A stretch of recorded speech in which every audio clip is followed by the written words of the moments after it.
This video is not investment advice. It is purely educational content.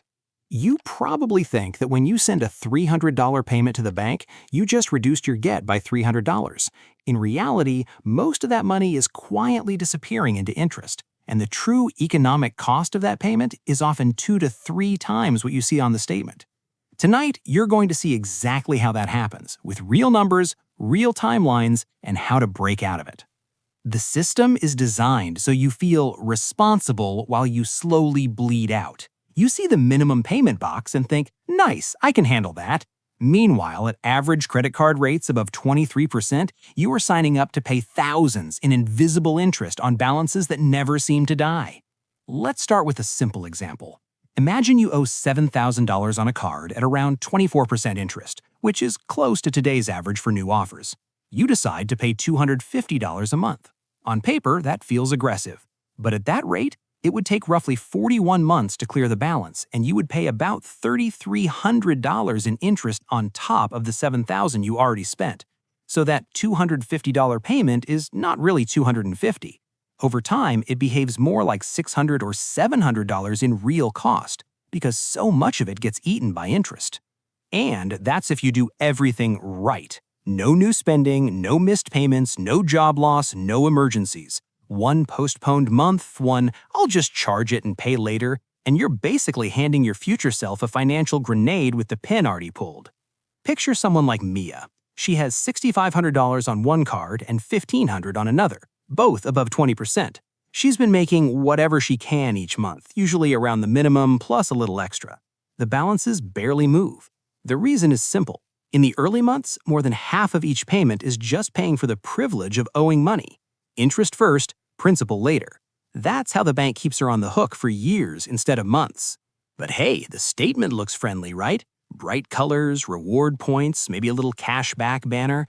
The same document that tells you, congratulations, you earned $35 in rewards, forgets to highlight that you might be on track to donate $3,000 or $5,000 in interest if you just keep doing what you're doing. If you care about really understanding money, not just surviving each month, make sure you subscribe to the channel. Videos like this are designed to show you exactly where the traps are, so you can stop leaking money in places most people never even see. Now, let's zoom out from one card to the average household. In recent data, households with revolving credit card debt owe over $10,000 on average. At interest rates above 23%, that is a brutal combination. If that household only makes the usual minimum payment of about 3% of the balance, or $35, whichever is higher, it can take nearly 22 years to pay it off and cost more than $18,000 in interest alone, assuming they never add a single extra purchase to the card. 22 years. Let that sink in. The same dinner you put on a card at 29 might still be costing you interest at 45 because you trusted a tiny minimum due line that exists to protect the bank, not you. You are not paying for a burger. You are financing a multi-decade profit stream. Here's where the 3 times bigger than you think idea becomes clear. When you look at this month's payment, you only see cash leaving your account today. What you do not see is how much extra interest that same balance will generate in the future if you keep payments low. The real cost of staying in that pattern includes today's interest, future interest on a higher remaining balance, and the opportunities you miss because your income is already locked into debt payments. Think about Jason, who carries $10,000 in card debt and keeps telling himself, I can live with $250 a month, it's manageable. If he keeps doing that and never increases his payment, he might send $250 a month for close to 4 years. That's roughly $12,000 in payments to get rid of $10,000 of purchases. $2,000 is gone to interest. And remember, that's a relatively disciplined scenario. Now add real life. Promotions that never come, months where you can only afford the minimum, new charges because I'll pay it off next month. Suddenly, the bank is not just charging you interest, it's renting space inside your future paycheck. You show up to work already owing money that you haven't even earned yet. You might be thinking, but my rate is not that high, or my balance is only a few thousand, it's not a big deal. Here's the problem. First, average rates keep hovering at historically high levels, often around or above 20% for accounts that carry a balance. Second, compound interest doesn't care whether you call your balance small. It only cares how long you keep it and how much you actually reduce the principal. 3 or 4 extra years of debt on a small balance can still quietly cost you thousands. Another classic line is, inflation makes old debt cheaper. That sounds clever, but if you're paying 20 to 25% interest on a card while inflation runs at 3 or 4%, who do you think is winning that math battle? You're not outsmarting the system, you're donating margin to it. If this is hitting close to home, don't beat yourself up. The rules aren't explained clearly on purpose.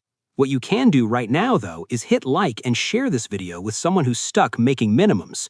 You might save them literally years of payments just by helping them see the real numbers. So far, we have focused on credit cards because they're the most obvious high-interest trap, but the same idea shows up in mortgages and other loans, just in a more polished disguise. Take a typical 30-year fixed-rate mortgage for $200,000 at 4%. The monthly principal and interest payment is about $955.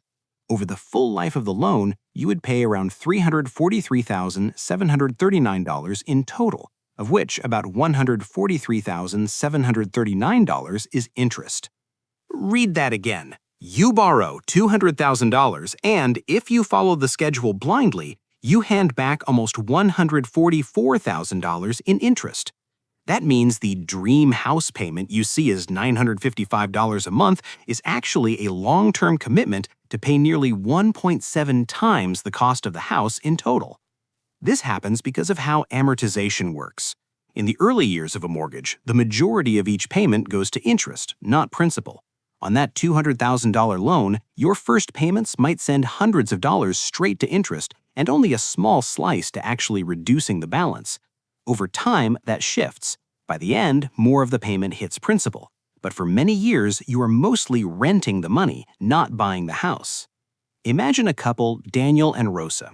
They buy a home, feel proud of their 30-year fixed rate, and set up automatic payments. 10 years go by. They've never missed a payment, but when they check their remaining balance, they're shocked at how little it has fallen. They realize that a decade of on-time behavior still left them owing most of the original amount, plus a huge total interest bill locked in if they never change the plan. The industry loves this. A long, predictable stream of interest is a beautiful product for a lender. For you, it's a lifetime subscription you never fully priced. You saw $955 on an online calculator and thought, we can swing that.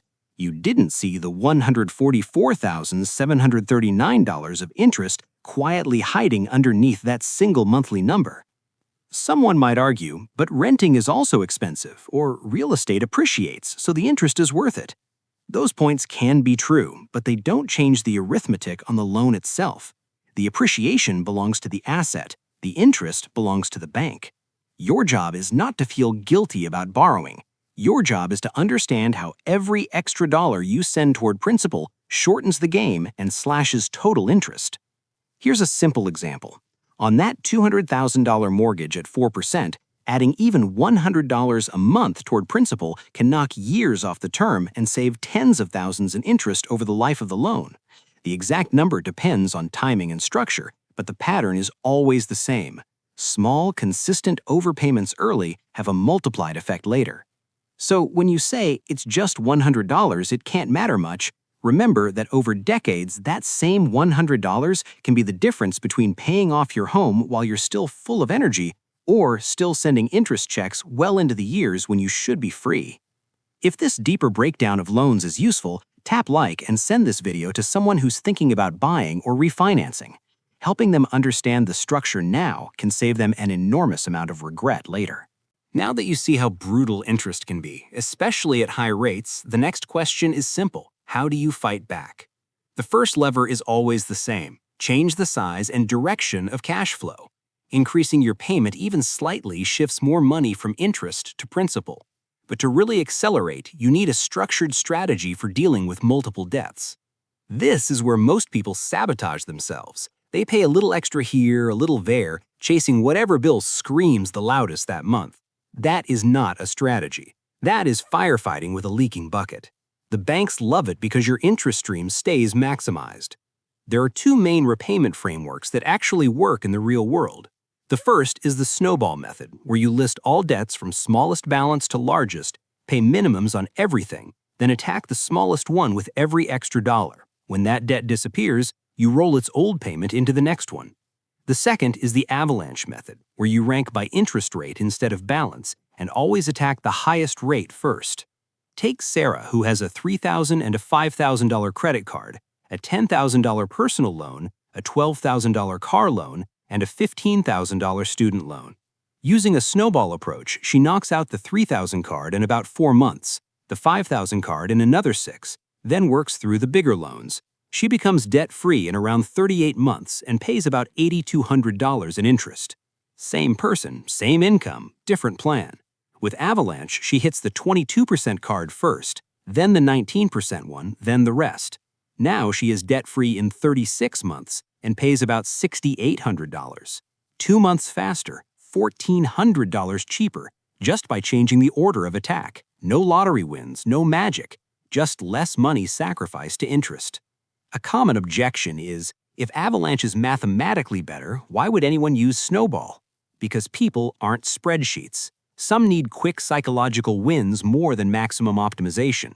If eliminating a couple of small balances early keeps you motivated enough to stay consistent for 3 years, the slightly higher interest cost can be worth it. But here's the uncomfortable truth. Doing nothing or paying whatever feels comfortable is the worst of all worlds. It gives you no psychological wins and zero mathematical advantage. You get stuck in the longest, most expensive version of your debt story because you never decide on a strategy at all. If you know someone juggling multiple cards and loans with no plan, share this video with them. Ask them which method fits their personality and current situation. Avalanche generally saves the most money. Snowball often saves the most motivation.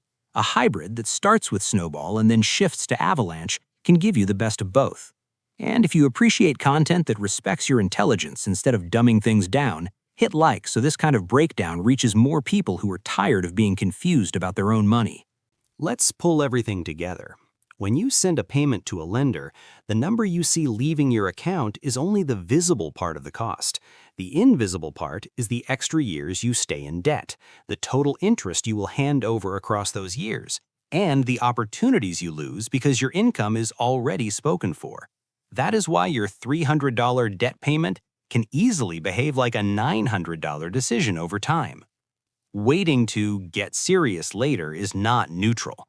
Every year you delay cleaning this up, your future gets more crowded with mandatory payments. Banks understand this perfectly.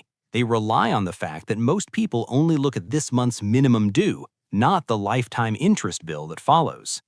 The good news is that the same compounding that works against you in debt can work for you in investing once you flip the direction. The moment you start aggressively killing high-interest balances, you reduce the drag on your future cash flow. Money that used to go to interest can start going to assets that pay you instead of draining you. Imagine 2 versions of you 5 years from now. In the first version, you never change anything. You are still sending hundreds each month to old balances, annoyed but resigned. In the second version, you attacked your highest interest debt with a clear plan, stayed consistent, and now most of that payment has been freed up. Instead of buying time for a bank, you are buying freedom for yourself. These are not abstract choices. Every time you shrug and say, "It's only $50 extra, it won't matter," you're effectively voting for the first version of your future. Every time you decide, "I'm going to squeeze out that extra $100 and direct it to principal," you're quietly shaving months or years off your debt sentence. You might still feel overwhelmed, thinking, "My numbers are worse than these examples." That's okay. The point is not to have perfect math from day one. The point is to stop pretending that your payment is what the statement says it is. Once you see the real multiplied cost, you can no longer unsee it. That awareness alone changes your decisions. Here's your next step. Pick one debt today, preferably the highest interest card or loan you have. Look up the exact rate, the exact balance, and the exact minimum payment. Then decide on a specific extra amount you'll send every single month. Nothing fancy, just a concrete number and a clear target. If you found value in this breakdown, don't just click away and go back to scrolling. Hit subscribe so you don't miss the next video where the focus will be how to turn compound interest from your worst enemy into your strongest ally. And share this with one person you care about who's silently drowning in manageable payments. For them, this might be the first time anyone shows them what their debt is really costing them. Remember, this is not investment advice, just educational content. Now, take what you learned here, look at your own numbers with clear eyes, and start rewriting the story of your money.